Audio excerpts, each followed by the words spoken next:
LDF വൈകിയാണ് സ്ഥാനാർത്ഥിയെ പ്രഖ്യാപിച്ചത്. UDF നേരത്തെ സ്ഥാനാർത്ഥിയെ പ്രഖ്യാപിച്ചു.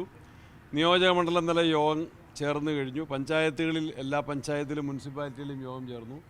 ഇന്ന് ബൂത്ത് കമ്മിറ്റികളുടെ രൂപീകരണ യോഗങ്ങൾ നടക്കുകയാണ്.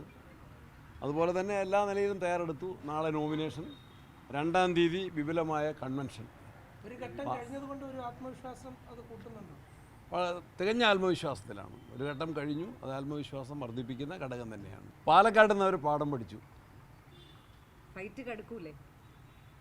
ഫൈറ്റ് പ്രത്യേകിച്ച് കടുക്കാനൊന്നുമില്ല. രാഷ്ട്രീയ മത്സരമാണ്. കേരളത്തിലെ പിണറായി സർക്കാരിൻ്റെ ജനദ്രോഹ നയങ്ങൾക്കെതിരെയുള്ള ജനവിധിയായിരിക്കും. അത് ഞങ്ങൾ പാലക്കാട്ട് ആ വിധി സമ്പാദിച്ചു, പുതുപ്പള്ളിയിൽ ആ വിധി സമ്പാദിച്ചു, തൃക്കാക്കരയിൽ ആ വിധി സമ്പാദിച്ചു, ചേലക്കരയിലും അവർക്ക് ഷോക്ക് ട്രീറ്റ്മെൻറ്റ് നൽകി.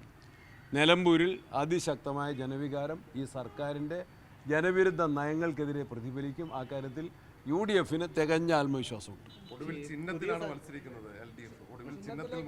ഒടുവിൽ എന്ന വാക്കിന് അർത്ഥമുണ്ടല്ലോ.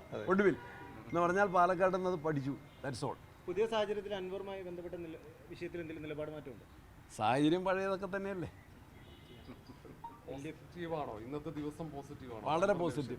ഇത് വ്യക്തിഗത ചർച്ചകളല്ല, രാഷ്ട്രീയ മത്സരം തന്നെയാണ്. അക്കാര്യം എല്ലാ കാലത്തും UDF പറഞ്ഞിട്ടുണ്ട്. നിലമ്പൂരെ ബൈ ഇലക്ഷൻ അതിൻ്റെ സാഹചര്യം കളമൊരുങ്ങിയപ്പോൾ തന്നെ ഇത് സർക്കാരിനെ പ്രതിക്കൂട്ടിൽ നിർത്തിക്കൊണ്ടുള്ള ഒരു വിചാരണയാണ്. ജനദ്രോഹ നയങ്ങൾക്കെതിരെയുള്ളൊരു പോരാട്ടമാണ്. ജനകീയ വിധിയാണ്. ആ വിധി ഞങ്ങൾ സമ്പാദിക്കും. ആ വിധിക്ക് വേണ്ടി ഞങ്ങൾ ജനങ്ങളെ സമീപിക്കുകയാണ്.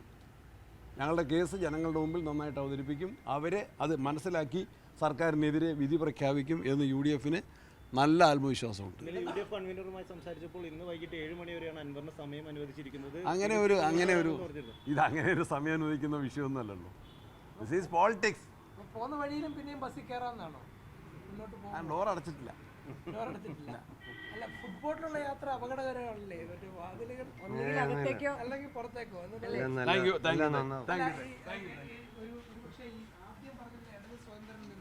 കാര്യങ്ങൾ കുറച്ചുകൂടി ചിഹ്നത്തിലേക്ക് വരുന്നതിന്റെ ഒരു കാരണം ഈ UDFനകത്ത് ഇത്തരം വിഷയങ്ങൾ പാലക്കാട്ടെ അവരുടെ പാഠം പഠിച്ചതാണ്.